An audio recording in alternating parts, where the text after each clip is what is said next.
Ladies and gentlemen, Jason Andrews, aka the All-American Driver, and today we are doing another modification on the Alfa Romeo 4C.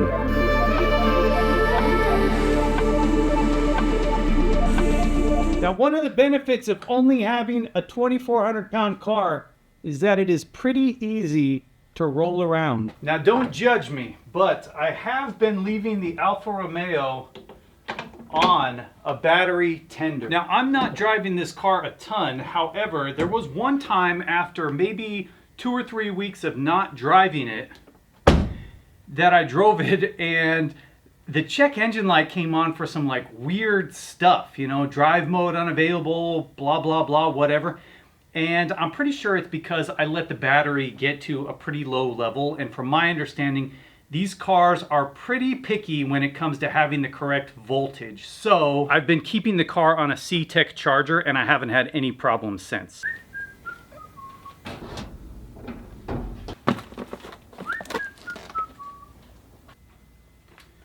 Oh, what's this, you ask?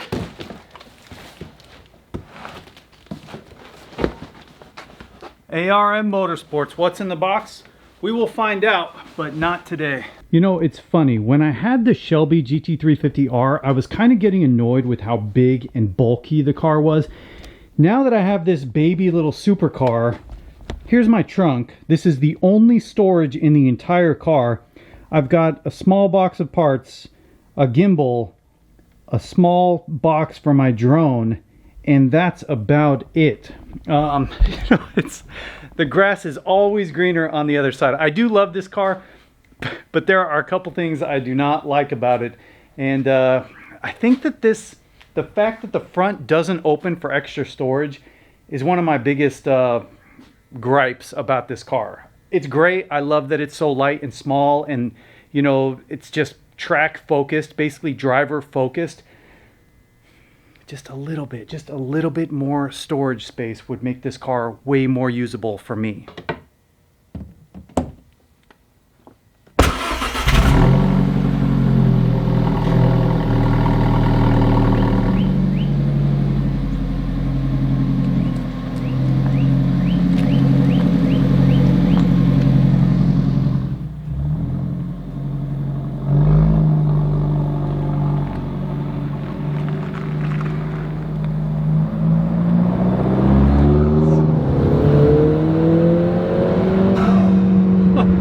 This car is just so fun to drive. I'll be honest, I'm not driving it a ton these days. However, every time I get into it, it is just such a theatrical little experience, you know. And yeah, I've had this car almost over a year now, almost a year, and I'm not tired of it at all. You know, is it perfect? Absolutely not. But is it like incredibly fun and special feeling? Yes, it is. U-turn with one hand.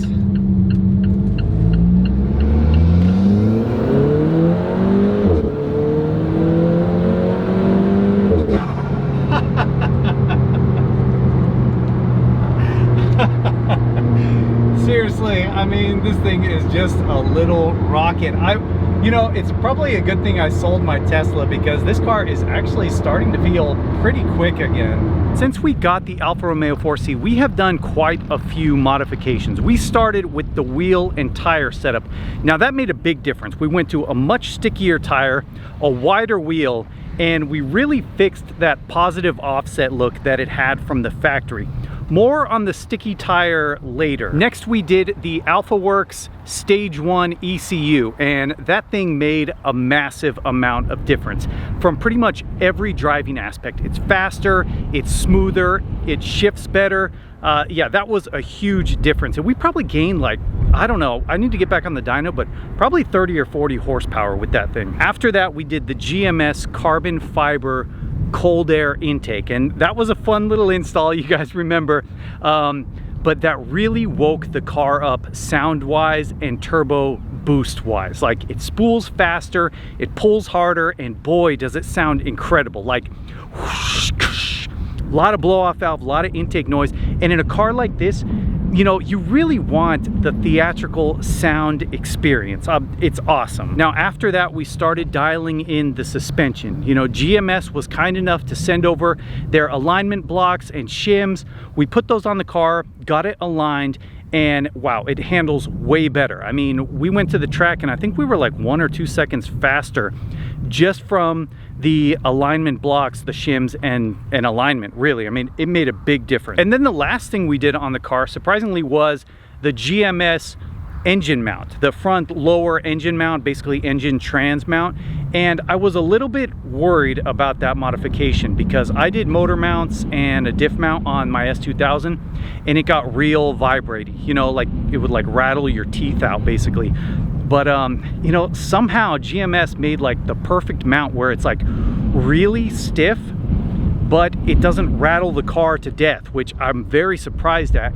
In fact, it might be one of my favorite mods on this car because it really tightens up the whole feeling of the car. Like, I didn't realize how sloppy kind of the drivetrain and the transmission was from the factory. It was real loose and real some play in it. Now it's like real solid. The car feels incredible. Now, remember when I said we did a sticky tire? There's kind of one modification that you really should do if you're driving the car hard or tracking it and you put a big sticky tire on, and that is the rear control arm bushings. Luckily, GMS makes a bushing insert for the factory control arms, and that's what we're doing today. That should really tighten up the rear, and I have a feeling it's gonna be kind of like that motor mount. Like, I'm not realizing right now how bad it is, but once I put them in, once I get it on track, I think it's gonna be a night and day difference. There are comments I'm getting almost every day telling me this is the mod I should do, these rear control arm bushings, and today we're doing it.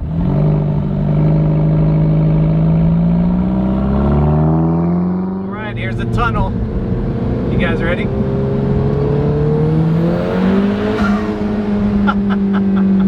So before we pull into Jason's house, I just want to document something, okay? I have known Jason for about 2 years, and I have probably been to his place 20 times, 25 times, and today is the first time that I am on time. Yes, a round of applause for your boy here. You know, I guess now that I'm a dad, I'm a little bit more responsible, and I am on time.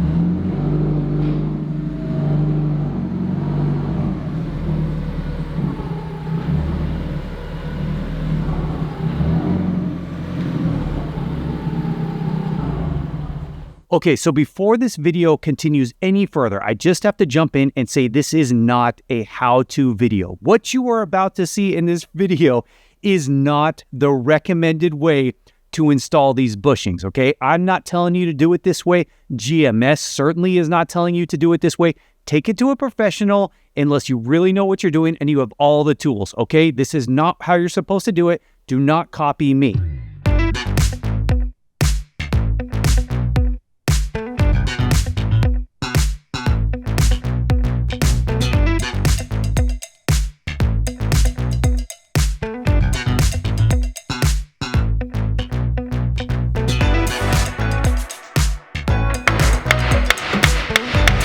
Okay, so we got one control arm out. I will say a couple key things. We did have to modify an Allen wrench to be able to fit in one of the, what do you call it? The ball joint. Into the top of the ball joint, and also in prying the ball joint out, you know, because we didn't want to use a fork as a, you know, because we didn't want to damage the bushing of that thing. So prying, actually kind of drew a little blood there. So like Jay says, we've got some blood and sweat in this car. Yeah. No tears as of yet, but we still have one more to go.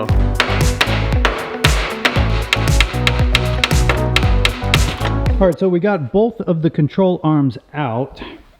Now we just have to press the new bushings in. So we're having a little bit of an issue. The control arm, we can't figure out a legitimate way to get this into our press.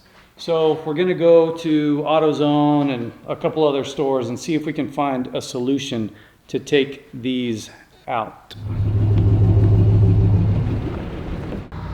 So we ran to, where did we go? Advanced Auto Parts. Advanced Auto Parts. And we got this, some type of a bearing remover contraption tool. And we are going to give this a shot. We're confident that we can put the new GMS bearings in. We just have to figure out now a way, besides just drilling out the old ones, to get these out.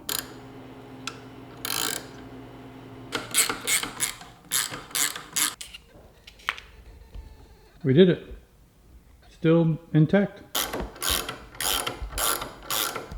I like that. Neat gate.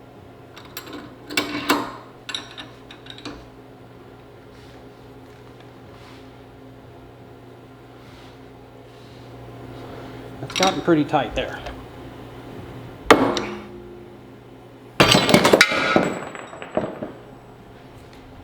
Pretty tight.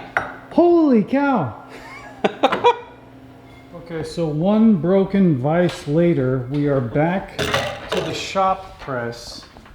We're trying a half technique. Yeah. Jay, confidence level? 78%. Well, how many tons is that press? This one's 20. 20. Now, what's your ton force to break that vise, do you think? Less than 20.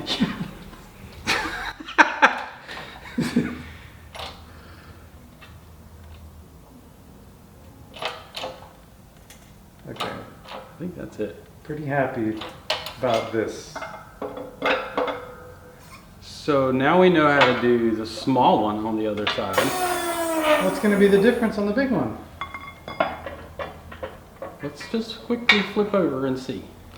Now we got this almost horizontal bar to deal with for this side. So this is what we were talking about earlier. If we could bridge it, if we could get enough angle in here to still bridge it.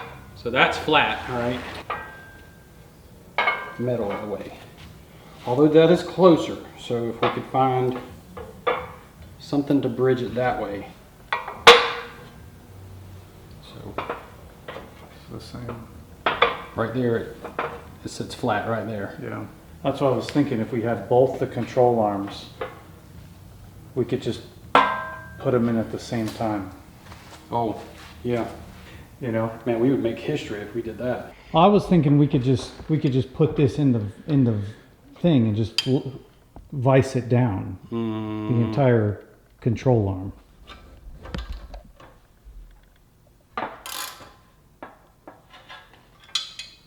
Yeah, like not even close. Yeah, not even close. Whatever you guys do, Don't do this. do not do this at home. We are really struggling here to find a solution.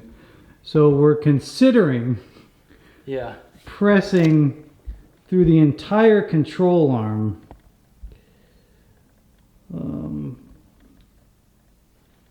Yeah. Not great. Now, I will say that if something weird happens, we can always just buy the full control arm replacement from GMS that already has the bushings put in them. But we don't want to go through all that. As a reminder, did I say do not do this at home?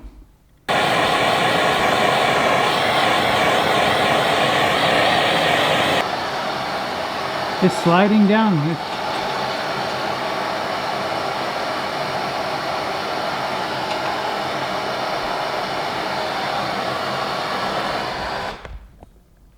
Did we do it? Seems that way. Shall we repeat? No, well, Do not do this at home? yeah, do not do this at home. This is not GMS approved.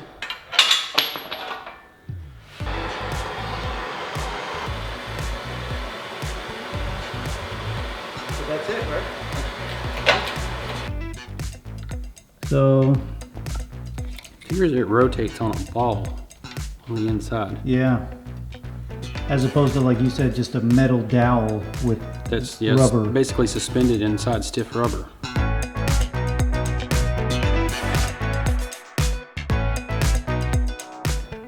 got one on, one more to go.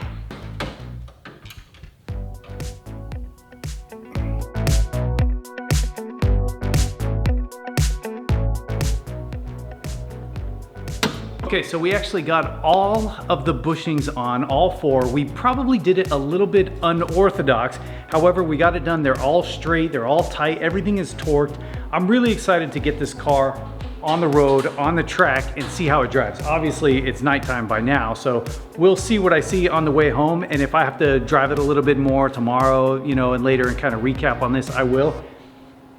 I'm really happy though. These parts were really well built. The engineering behind them, I think it really is going to be a big difference. So I've been driving the car around a little bit and it feels great. It feels planted, it feels solid. But let's be honest, all right? You would have to be driving this car at like 11 tenths to see if these bushings in the rear control arm actually did anything, which I'm sure they did, but I can't sit here right now and say this was a massive upgrade, all right? The only way we're gonna be able to tell if these rear GMS control arm bushings did anything is to take it to the track.